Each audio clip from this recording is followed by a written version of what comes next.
This episode is brought to you by Temptations Cat Treats. Your cat will come running for the perfectly irresistible Temptations Creamy Puree and Temptations Lickable Spoon Cat Treats. The best time to feed lickable cat treats to your cat is anytime. Feed by hand for a playful moment, in a bowl for a creamy treat, or as a topper to make mealtime fun. Visit TemptationsTreats.com to learn more. Ryan Reynolds here from Mint Mobile. I don't know if you knew this, but anyone can get the same premium wireless for $15 a month plan that I've been enjoying. It's not just for celebrities, so do like I did and have one of your assistants switch you to Mint Mobile today. I'm told it's super easy to do at mintmobile.com/switch. Upfront payment of $45 for 3-month plan, equivalent to $15 per month required. Intro rate first 3 months only, then full price plan options available. Taxes and fees extra. See full terms at mintmobile.com. Atheists, agnostics, long-haired weirdos, short-haired weirdos, vandals, hooligans. The government, hug the government, love the government, hug the government, love the government, hug the government. Welcome to The Politics Guys, a place for bipartisan, rational, and civil debate on American politics and policy.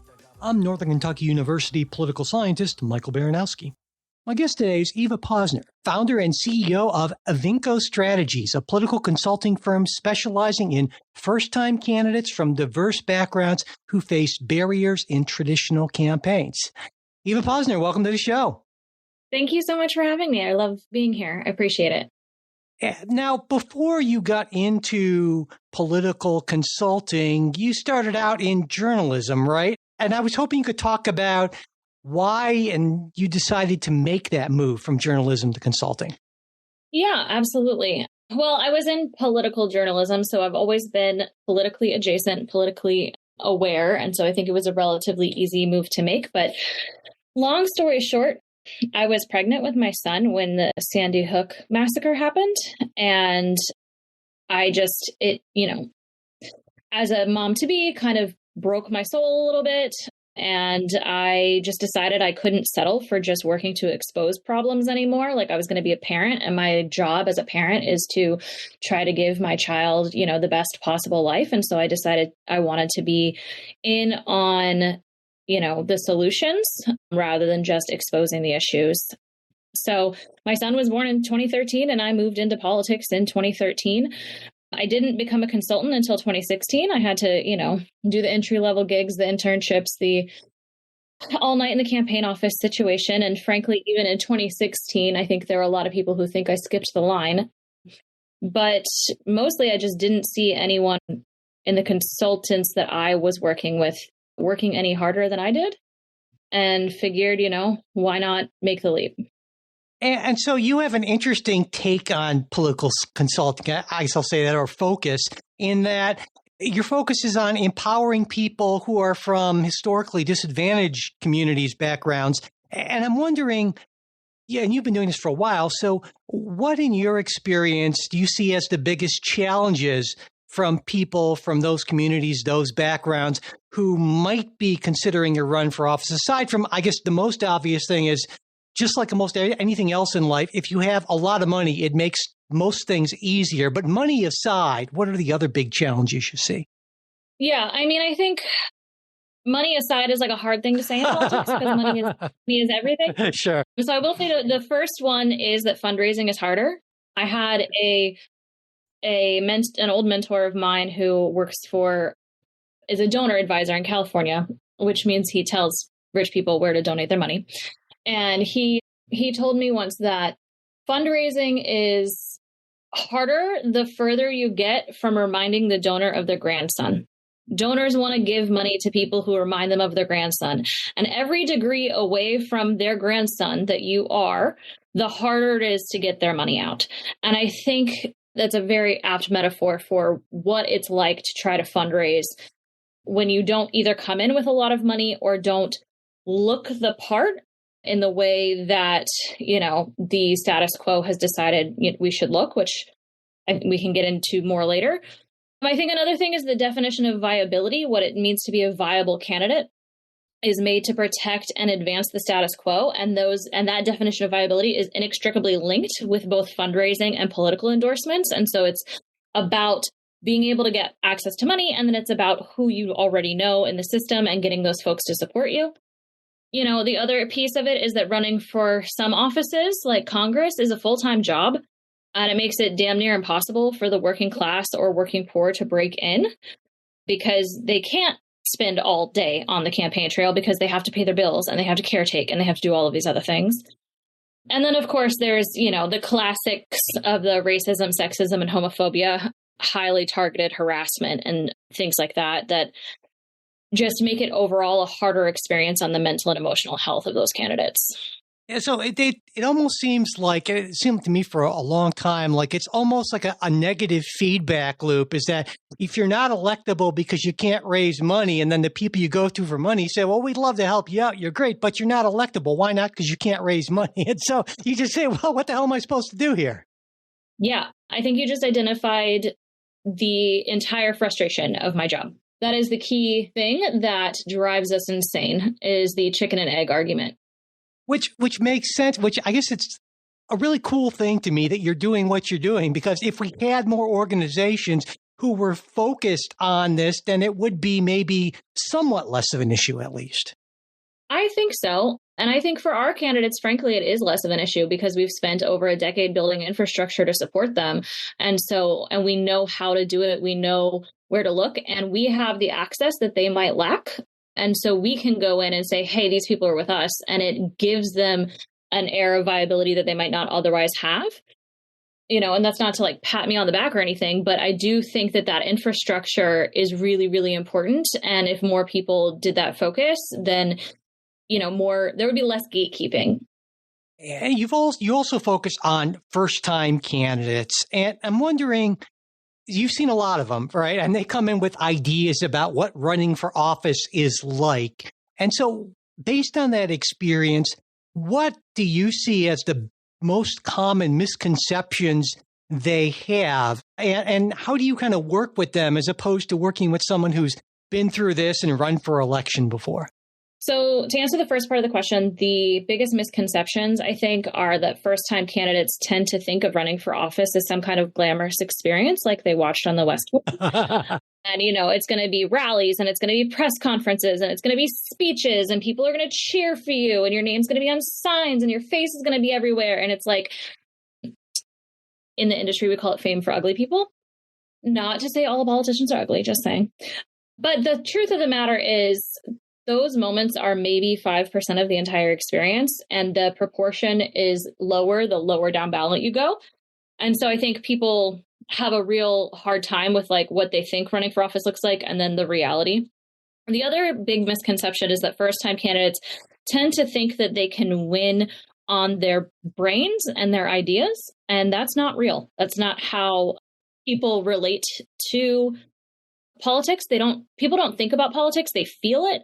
And so training folks in particular from underserved communities who have had to try twice as hard to get half the recognition their entire lives, they've had to work harder, they've had to be smarter, you know, they have this programming to overcome in the professional workplace that they have to like be exceptional at everything. And we have to kind of unprogram that and say, like, actually, we need you to be relatable more than we need you to be smart, or relatable more than, you know, overachieving. Yeah. And so it's just, there's a lot of undoing the myths of running that goes into running with a first-time candidate. And then the other piece is infrastructure building. People who run multiple times, if they're doing it properly and don't suck at it, have a significant amount of infrastructure. They have a lot of donor data, they have voter data, they have messaging and polling and things that they've been saving over time to help them to determine how the voters are going to react to any given thing and to help them garner support. And first-time candidates have to build all of that from scratch. Yeah, that's a lot. So let's talk a little bit about how this works on kind of a nuts and bolts level. So someone comes to you and says, I want to run for Congress. What happens after that? What are the next steps? What do you ask that person? Well, so the first step is to try to talk them out of it. Like, why in the hell would you want to work in the federal government, right? It has not functioned my entire adult life. That seems like a bad choice. So step one is like, are you sure? Are you positive? if they are absolutely positive that they're going to run for Congress or whatever it is they're going to run for, then, the first piece of it, and I take a different approach to this than I think a lot of other consultants do, but the first piece of it for me is to try to guide them through the impacts it's going to have on their real lives, right? I think the political infrastructure as a whole does a really great job of candidate recruitment and not a great job of candidate preparation. Running for office is like buying a house or getting a dog or getting married. Like, it's a big life choice that is going to fundamentally change the way that your life looks day to day. And a lot of candidates don't understand that or think about that. So I try to talk them through, the human elements of it, talking to their partner, their kids, their parents, their boss, their friends. How much money are you willing to put into this? Because whether you have a ton of money or not, it's going to cost some money. And then once we get past those human logistics, then the first political step that I would say is called Rolodexing. And that is when you essentially just take everybody you've ever met in your whole life and you put them in a spreadsheet. So you're going to empty your cell phone, you're going to empty your Gmail inbox, you're going to empty your calendar, your Christmas card list, your, trade association directory, any place that you have contact information for the people that you have come across in your personal and professional life, all goes into a spreadsheet. And that becomes the basis of your initial fundraising and also the basis of your volunteer infrastructure for doing voter contact. And so if you don't have that spreadsheet, you're starting from behind, and it's really difficult to make up that ground in an organized manner and hit your goals. And so I will die on the hill of Rolodexing. And then you file a committee and you start raising money. It just seems, that sounds so awful to me. I got to say, and I guess kind of pulling back, it seems to me that two really important things for political candidates are two things that are very difficult for most, I'll say, normal, regular people to do. And that is the one thing you described, that being comfortable or finding a way to be comfortable with asking a bunch of people you might only marginally know or even not know for money and support and time. But also another thing, I've talked to some folks who were first-time candidates, just saying that you have to have such a thick skin, and it's so emotionally difficult to hear people you don't know taking you and attacking you and saying untrue things without just becoming unhinged about it and really destroying your chances, which of course is probably what they want. And so in that sense, I guess I feel like good political candidates are kind of really, I won't say weird, but unusual in that sense. Is that more or less your experience? Oh, no, I think you can say weird. Okay. Good political candidates are weird. Good political operatives are weird. People who are good at politics are not normal people.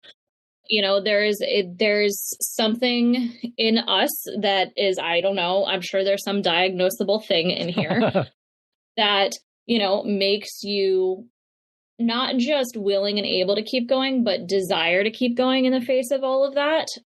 And everything you described is accurate, plus more. For the clients that I have worked with and the experiences that they've had with their lives, I've seen people get divorced because of the campaign trail. I've seen them take second mortgages out on their home. I've seen them have completely different career switches. I've seen them win and then hate the office they won and have a miserable life. I've also seen people really thrive and enjoy themselves and find, their North Star in public service and in the office they're doing and feel really good about the solutions that they're bringing for their communities. And so, yeah, I think like any job, it can really, really, really suck. And also when you are in the right position, it can be very life-giving. And I would think for most people who are interested in running, let's say for the House of Representatives, I mean, most of those races are just not competitive. Now, most of them might field a Democrat and a Republican, but you maybe have a couple dozen truly competitive races in a cycle. And so what that means, it seems to me, is that you have every 2 years, hundreds of people running for office who have basically no real chance of winning. And I would think that going into that, you'd have to develop a certain different kind of mindset or different goals, and it has to work differently if you know you're probably not going to win. And I'm wondering, Do you feel like there's a value in putting up those, I guess I'll call them sacrificial lamb sort of candidates? I have a good friend who was one of those people that said, it was a rough experience. I knew I wasn't going to win. I went into it. I did it. I kind of took a hit for the party. But do you advise many people who are in that situation? And if so, what do you tell them and how do you proceed if they say, yeah, no, I want to do it anyway? Yeah, absolutely. So we do. We take a lot of, I call those infrastructure races. So we take a lot of those, either, rural communities that don't have a lot of political infrastructure, or underserved communities and underserved populations in various cities that don't have a lot of infrastructure, down ballot races that don't have a lot of infrastructure, those kinds of things. So the first thing I tend to do is just make sure people know what their chances are. So I'm not going to lie to you when you come to me and say, I'm going to challenge Ted Cruz for Senate, and I'm going to say, you're going to lose. Know that. Go in this eyes wide open. And from that space, let's talk about what your goals are and what we can do to win while losing, because there are victories that come in these spaces. And then also it depends on, from a holistic strategic perspective, it also depends on what districts you're dealing with and all that kind of stuff. If you have a statewide race, so let's say, for example, right now in 2025, we have state legislative races in Virginia, correct? And we also have the governor's race. So in the state legislature, they're only targeting 12 seats or something like that, because those are the seats that absolutely have to be defended by the caucus to defend the majority or expand the majority. However, with the governor's race, we also have to compete statewide, and you can't just compete statewide in 12 districts. So you have to have those folks who run in these 80-20 districts where they have no shot in order to lose by less in the total vote count in the state. You also have to then support your safe seats that aren't competitive and get turnout, because that's usually where your base vote lives. So you have to have higher turnout in your base vote, and you have to have losing by less in your persuasion model in order to win the overall voter turnout. So from a strategic perspective, it is very important. From a long-term movement perspective, a long-term planning perspective, which I think it is very obvious to the entire world that Republicans as a whole have been better at than Democrats. You have to start somewhere, and you have to start building infrastructure and gathering things in order to win other things down the line. So I'll give you an example.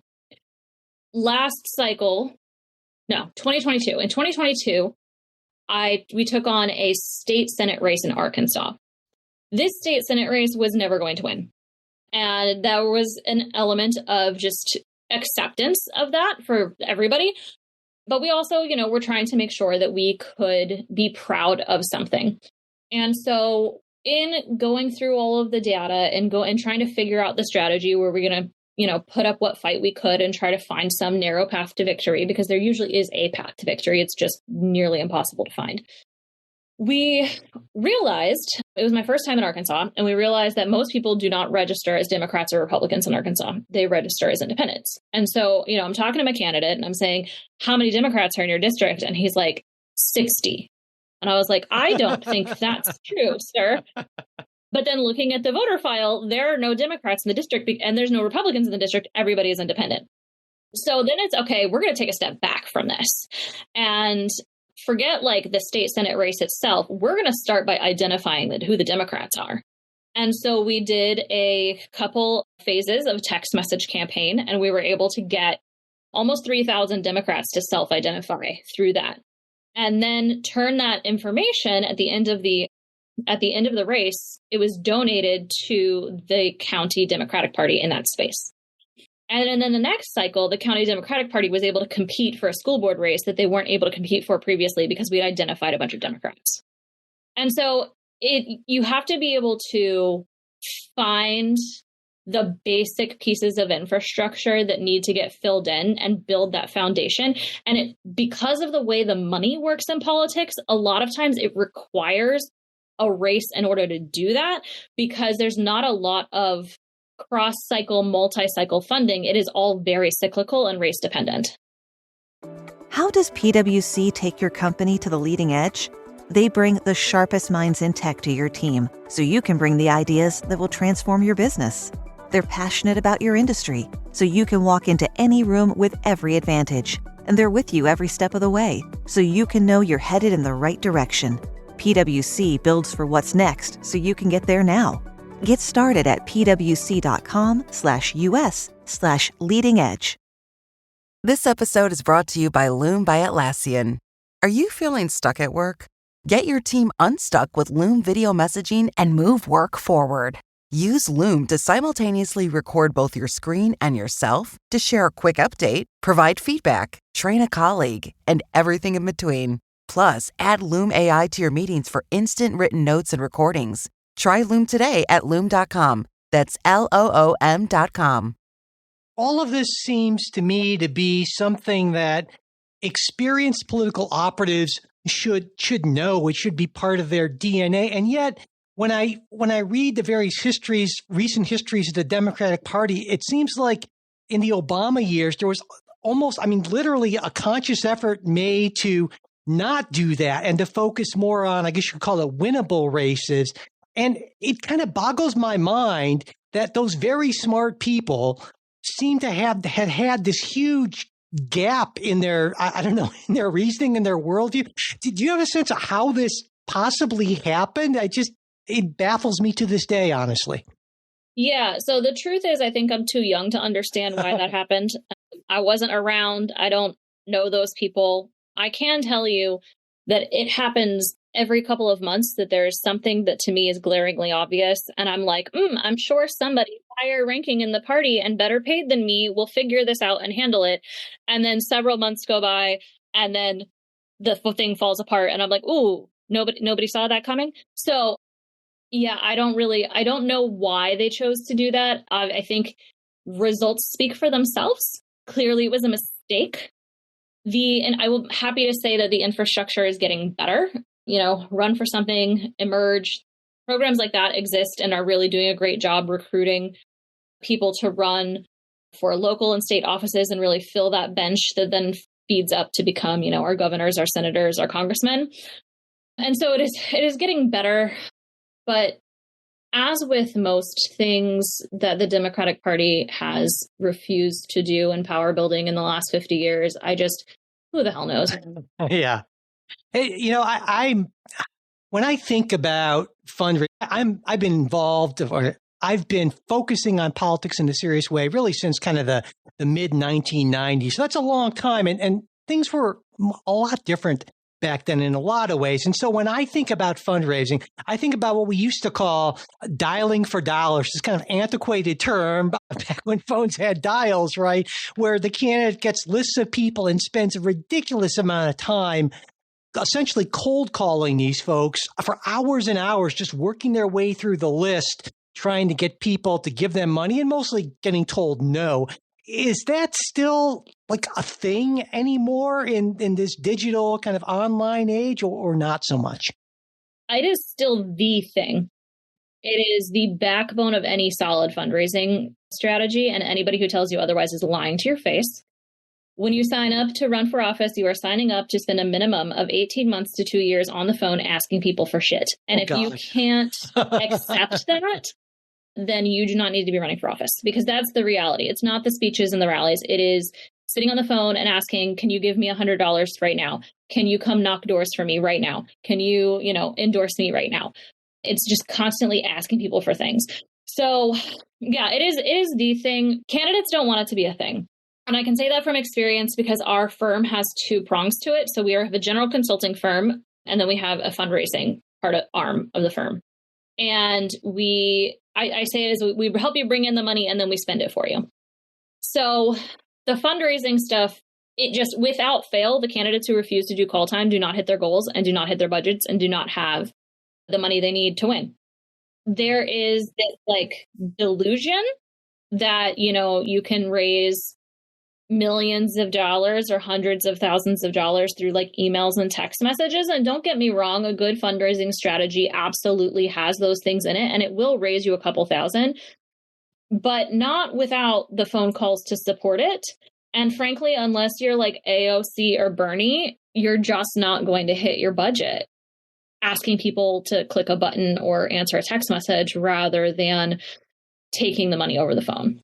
I think there's something about the candidate themselves actually on the phone talking to you that just has an impact that nothing else and no surrogate really or anything else can have. But I also would imagine that a lot of these candidates, especially first-time candidates, don't have a clue as to how to ask people for money or time or anything like that because it's something they've never done before. So when you talk about do's and don'ts, what are the big kind of do's and don'ts that jump out for that? Yeah, so the do's, I would say, number one is make phone calls. Like I said before, if you're not willing to make phone calls, please don't run for office. The second thing is to make a hard ask. So the difference between a hard ask and a soft ask is to have a direct ask with a time frame that gives urgency. So not, can you please donate to me or please support my campaign? It's, can you give me $100 by the end of the week? Because I'm trying to fund this campaign office. So you have to have a hard ask. And then the third thing for, the do's is to keep your data clean with notes about the donors that you're talking to and their lives. You don't want to call a donor and be like, how's Skip? And then their dog's name is Spot. It's not going to go great. You need to make sure that you are taking detailed notes and keeping your data clean so that you can be personable and, not miss opportunities. The don'ts, don't skip call time, no matter how much you want to. It's not going to work for you. I'm sorry. Don't waffle with soft asks. So the things like, oh, can you please support me? It would mean so much to me if you support me. That's not going to get you anywhere. You might get $50 when you could have gotten 150. Don't forget to thank your donors. So thank you notes. Politics is maybe one of the few places where thank you notes are still a thing. I think they've died out largely in our society. But if you don't send thank you notes to your donors, particularly at local and state office, these people know you and they will get grumpy. And don't be afraid to call people you haven't spoken to in years. That, I think, is the hardest part for a lot of our newbies is to, they're fine calling their tight-knit friends and family most of the time. And then they're surprisingly pretty okay with calling strangers, although the no rate or the, left message rate can grate on people. But then there's this middle group of folks that that person you went to third grade with, and they're like, I haven't talked to them in 15 years. I'm like, I'm so sorry that you suck at maintaining relationships. Pick up the phone. So you have to be willing and able to put yourself out on a limb and be awkward in order to do, raise as much money as you can. So where does that money go to? I mean, what are the main spending categories in general? And how do you decide how much to spend in, or what percentage of what you have to spend in what category? So the best practice for a campaign budget is that 65% or more of every budget should go to voter communication. So that means that is money spent talking to the voters in your district, whether that is, a voter file so you can target them, ads, mail, newspaper, staff to go knock on their doors. Anything that results in a touch with a voter is voter communication. And that should be the vast majority of the budget. The other thing that we're really big on is paid staff. Not a lot of campaigns. It's not yet standard in the industry that every campaign position is paid. I don't do wage theft. So I believe in paying people for their work and their time. And so we do a lot of paid staff funding. And then, from there, the infrastructure that supports those things. So, you're going to have a website. If people Google you and you don't have a website, you're a tool. They're not going to vote for you. You're going to have some kind of software to maintain your lists. So that could be as simple as paying for a G Suite. So you have a bunch of spreadsheets. It could be as complex as a system like calltime.ai, which is what we use for managing our fundraising. But a vast majority of it, 65% or more, goes to voter communications. What the breakdown of that is depends on the strategy for the campaign, who the candidate is, what the district looks like, what else is on the ballot that year. There are some years where the local campaigns can do mail because, you can do 3 mail pieces and it's a quiet enough year that will stick. If you're in a presidential year in a battleground state, your 3 mail pieces are going to be completely ignored because you're getting noise from everywhere else. So you have to find a different way to put that money because it's not effective.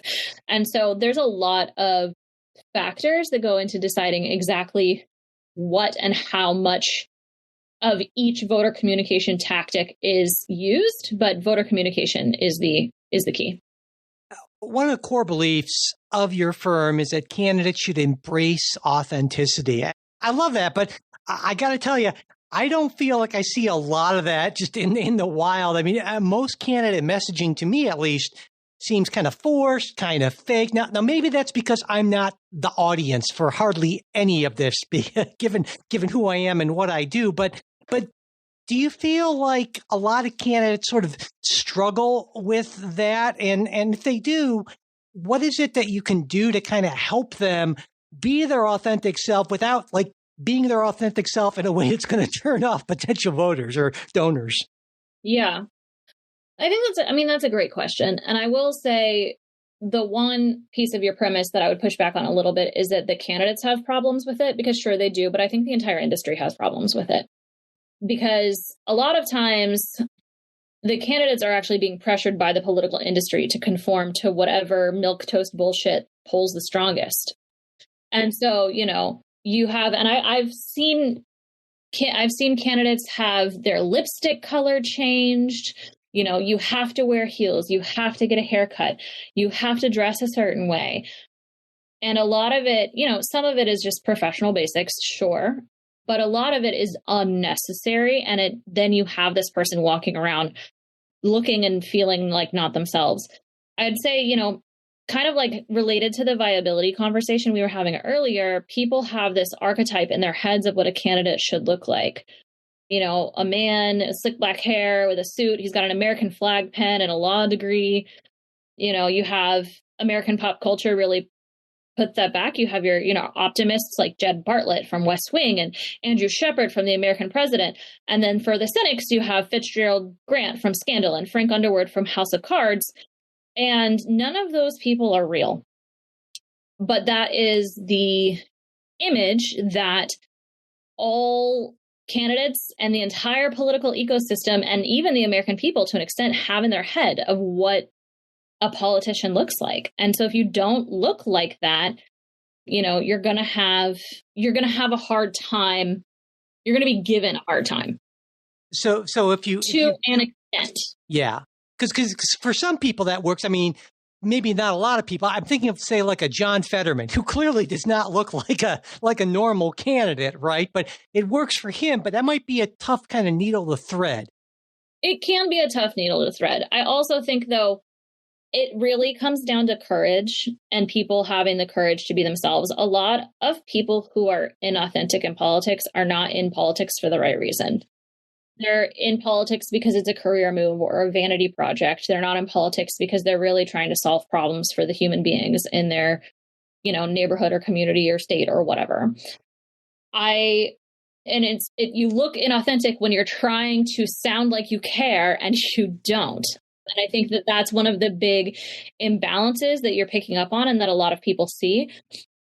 And yes, some candidates absolutely have a hard time with inauthenticity coming from having to unlearn some behaviors like we talked about earlier with people thinking they can win offices by being the smartest person in the room or whatever, because that was what demanded of them at work. But the voters, it's not a boardroom. I think we often try to get candidates to accept that they are humans. The voters are humans, donors are humans, volunteers are humans, operatives are humans. Like this, politics is a human enterprise, and you get to be a human being and you get to be yourself. And there are absolutely elements of each of us that we do not want to be in public.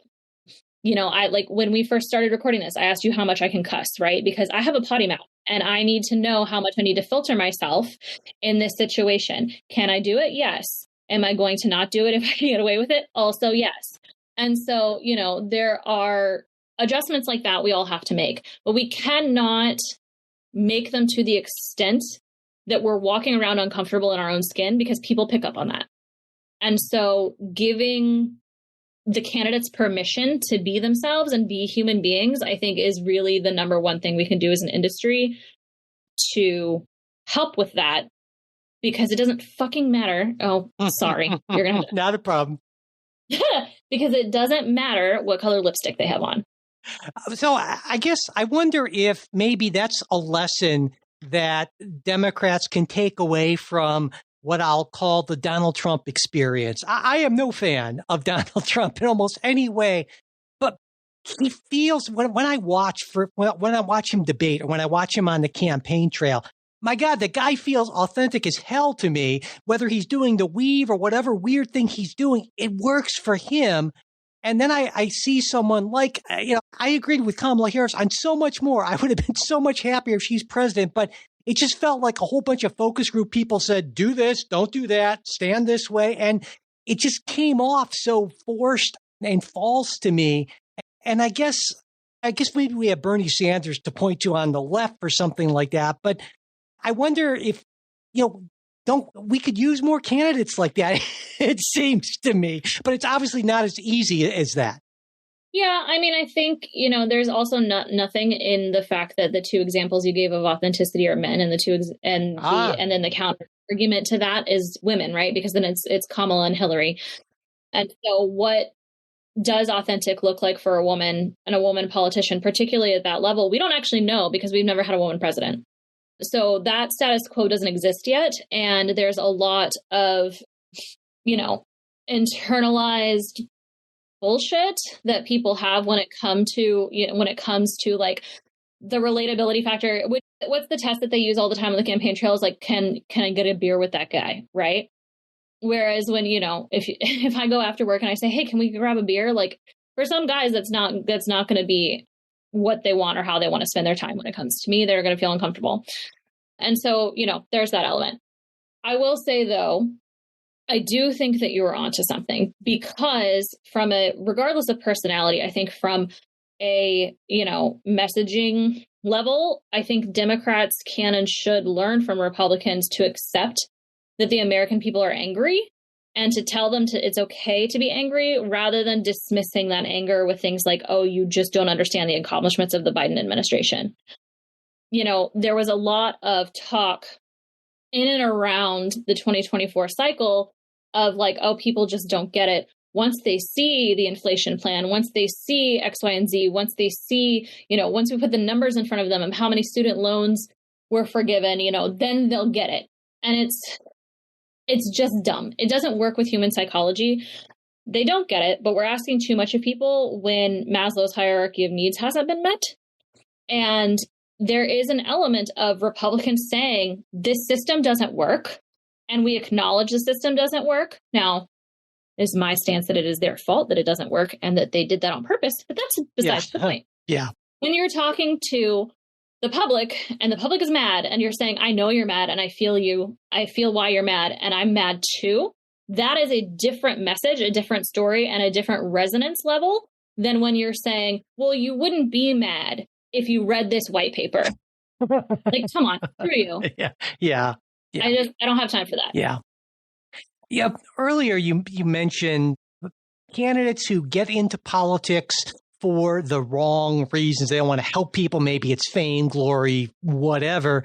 And, that made me wonder. I feel like there are people who maybe get into politics for the wrong reasons, but they're really good at the sort of stuff that helps you to get elected. And sometimes it seems to me that the qualities, those weird qualities that make you a great campaigner, don't necessarily mesh all that well with the qualities that make you a great office holder, right? Doing the actual job. And my sense is that they're different things, and sometimes they can actually be in opposition to each other. And you've actually had a lot of experience with candidates and seen how a lot of your candidates, if they've had an opportunity to govern, have done that. Do you think that's right, more or less? I do think that's correct. I often work with clients who are a massive pain in my ass when it comes to the key parts of campaigning, but I stick with them because they have really good hearts and really want to solve problems. And I'm confident that they're going to make effective elected officials because they are different skill sets. It is very different to lock yourself in a room and ask for money or memorize a speech or balance an endorsement process or any of those things than it is to, sit in a committee room and draft legislation or be in closed session and work through a labor union negotiation. And I'm a campaign head. When they get elected, I'm like, God bless, good luck. Call me when you're ready to run again. I'll be over here doing that. I have no patience for governing. It doesn't. I want good policies at the end, but the process of getting there, I have no interest in that. And so I do think, I often see those two things in opposition to each other. And frankly, when I run re-elect campaigns for my candidates who are currently in office, I'm like, the government is getting in my way. Just let me campaign. Oh, what do you mean I have to wait until the budget comes out? They're very different skill sets and very different circumstances, and balancing them is difficult. I want to ask you about AI, because AI is everywhere, including in campaigns. And when I think about AI in political campaigns, I get these images in my head of these great quality deep fakes and bots that are flooding, social media with all of this crap, this misinformation and what have you. And it's pretty ugly. And I'm wondering, what do you see the reality of AI in campaigns currently? And how do you see it going forward, maybe changing campaigns for better, I guess, or for worse, which is obviously where my head is. Yeah, I mean, you and I are on the same page here. I think AI is a terrible idea in general for society. I had my son watch The Matrix the other night, and he was like, "Oh my God." And I was like, "I know, right?" Yeah. You just need to know what you're getting into. And I'll be honest, that movie was scarier now that AI is like a thing than it was back in the 90s. But I mean, the deep fakes, they just piss me off. Like the unethical behavior that AI makes so easy is really unsettling. And I mean, there's unethical people who are going to do unethical things, right? That is a true fact of life. But do we all have to give them easy access to the tools to do it? So I'm not thrilled about how it's working. I mean, there's some of it that, I can see the benefit of for efficiency, like, spit me out a fundraising script and you get a first draft that's like as good as an intern could have done. Fine, sure. I can also see legitimate reasons to use AI in production. If you have a low budget campaign and you just do like a selfie video for an ad and you, superimpose that video on top of like a park background, right? Like nothing that's pretending to be anything crazy, just an innocuous, like you're standing in front of a tree. I could see that. And arguments for using AI to make campaigns more accessible. That said, they said the same thing about social media. And frankly, I think social media has been a huge problem for campaigns and political discourse. The argument is always accessibility. I'm just not sure that accessibility is a good thing in this case. Back in the olden times when I was first learning about coming up in politics, political science, campaigning was, at least supposedly, all about, well, you appeal to the swing voters, get those people in the middle, make sure you don't alienate your base in the process, but you really want to aim for that kind of median voter, right? But now it seems to me more and more over the last really couple of decades, both sides focus less on finding a way to pivot to the middle and more on energizing the base and getting them out to vote. I'm wondering how accurate you think that is. And if there is anything to it, what do you think's behind this? Yeah, I mean, I think it is a symptom of increased polarization. I will say, I think that the Republicans aim for their base more than the Democrats do. I think the Democrats are still in the space of trying to reach for the middle. If they weren't, we wouldn't have had a Liz Cheney endorsement for Kamala Harris. Those things are still like, go find random typical MAGA voter from Ohio and try to convince him that the tariffs aren't worth it or whatever. I still think that is a thing that's happening. What I will say is that potentially what you're also seeing is a difference in strategy. So it depends on where you are, what you're running for, what the makeup of your district is. The persuasion model and the turnout model are both legitimate strategies, but they're used differently. You may use them on the same campaign. So the typical timeline is that you launch with a persuasion model, and you're just trying to increase your name ID and trying to persuade the voters to do whatever it is you want them to do, vote you in, vote the other guy out, whatever. And then you turn to a base turnout model during GOTV, so like right as voting is happening.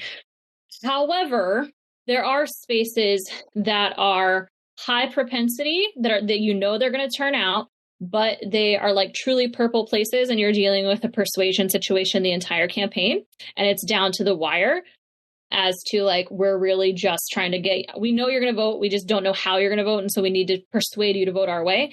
And then there are some communities where they're really low turnout, low propensity voters. The likelihood of them turning out is lower. They're usually lower information voters, usually from historically disenfranchised communities. And for those folks, you have to have a turnout model because it's not persuasion for them. You know, a vast majority of the time, the way that the best practices in the industry or the usual practices in the industry work, you're not talking to somebody who hasn't voted in the last 3 elections. Most campaigns are not. So if you go talk to those folks, if your campaign does, you're the only person they've talked to, which means you're the most likely person that they're going to vote for. If they vote, they will vote for you because you're the only person who they've heard from. However, getting them to vote is very difficult. So it is really dependent upon what your end goal is, what your strategy is, and what the makeup of the voter block is as to whether or not you are going to do this persuasion model of like, we're reaching for the middle and we're trying to get the largest swath possible, or the turnout model of we have a base, but we need them to activate. One thing we haven't touched upon to this point, and it's pretty important, it's kind of those boring important things, is campaign finance regulation. I mean, this is a pretty regulated environment, and I would expect at a minimum, this is yet another barrier, just like in so many industries where regulations are harder for smaller, less well-financed entities to deal with than, you know, the major campaigns. But can you talk a little bit about how you kind of bump up against those things and how those regulations sort of affect what you can and can't do, maybe? Yeah, I mean, so it is a pretty heavily regulated industry in spite of everything people hear about, you know, dark money and all of that. Those things are true, but that's not true in a vast majority of political campaigns. There are tens of thousands of elected offices across the country and only 500 that people pay attention to. So the rules are different in every jurisdiction. So you have to, anytime I go into a new market or a new race, I have to learn those rules, at least the basics. And my number one thing, actually, if you get nothing else from this interview, is to please, if you run for office, hire a compliance professional. Your cousin who does taxes does not understand campaign finance law, and they're going to get you in trouble. Yeah. People go to jail for these kinds of things, and you need to have really solid judgment. That said, I actually think most campaign finance laws are fine. Like, I don't come up against them as a bad thing. I come up against them as a reality of the industry and a reality of the markets that I work in.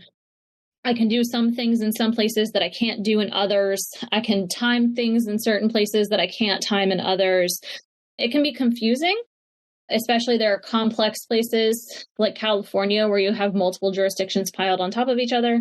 And then there are like really simple places like Virginia where there are no rules or very few rules.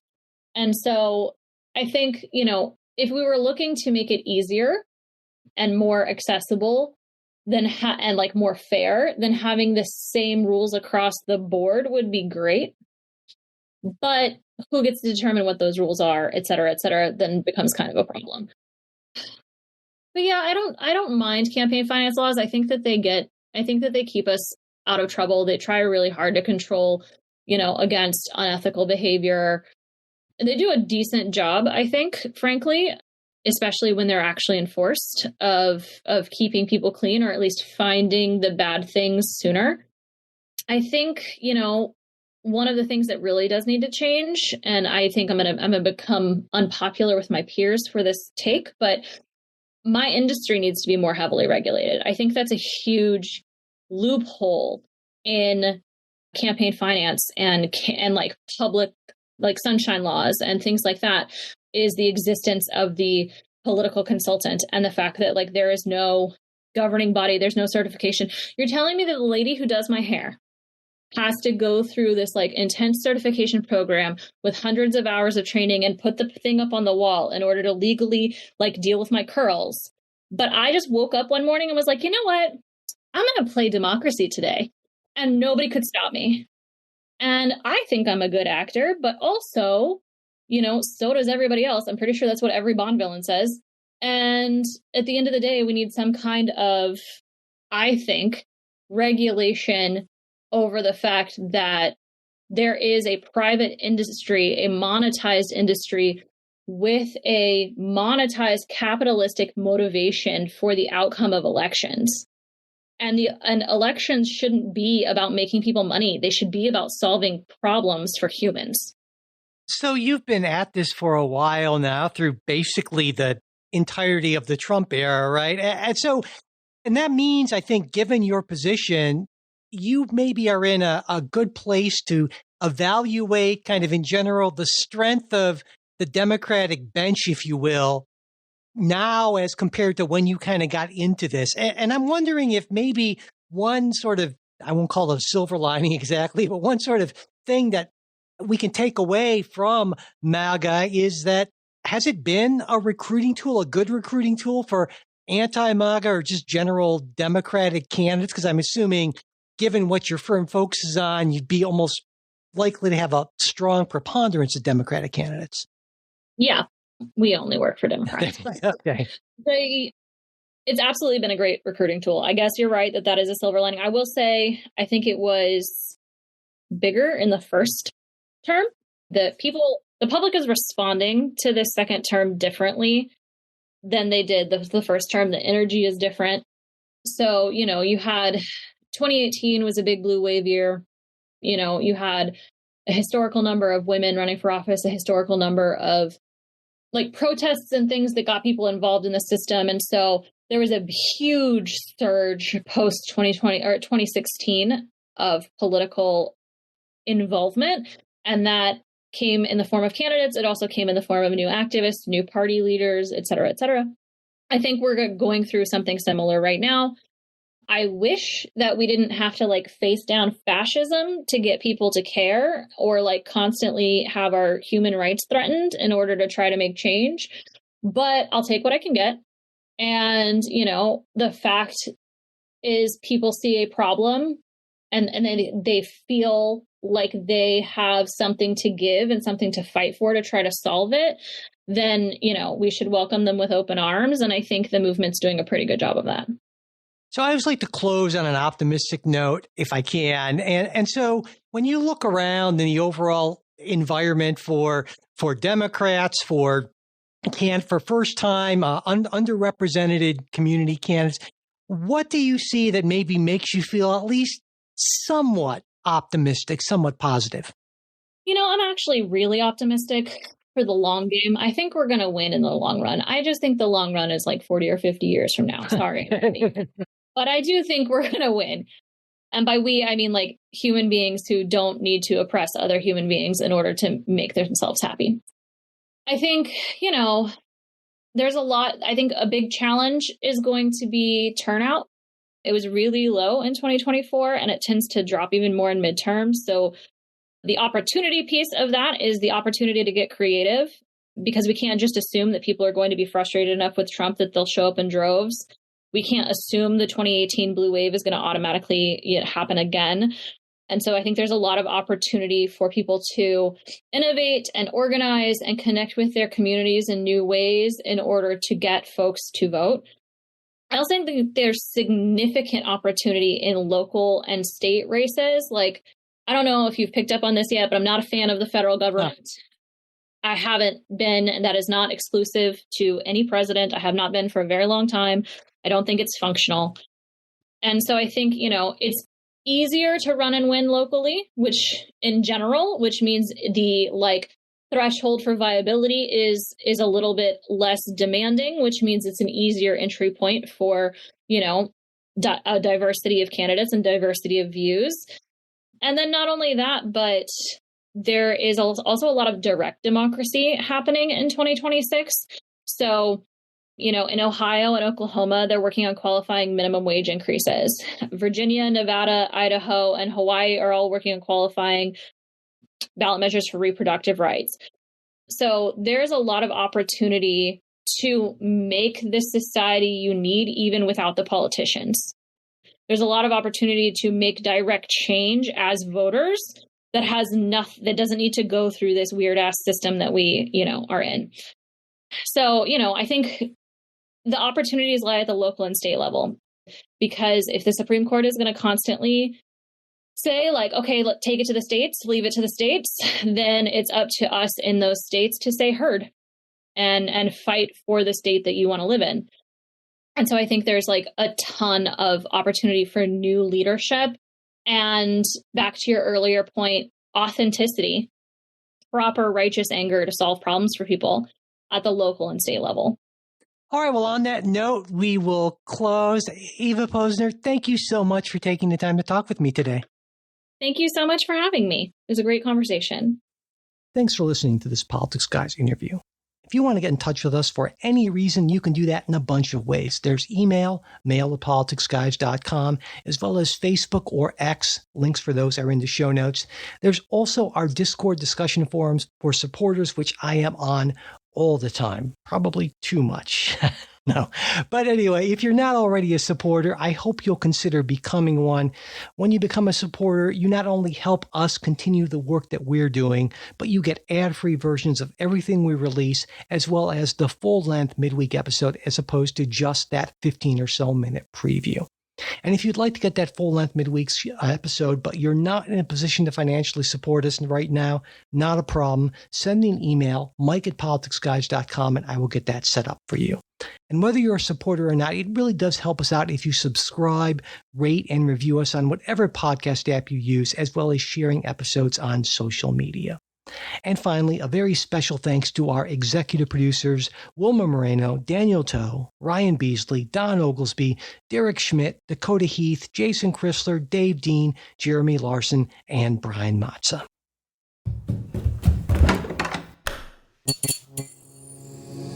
This podcast is part of the Democracy Group,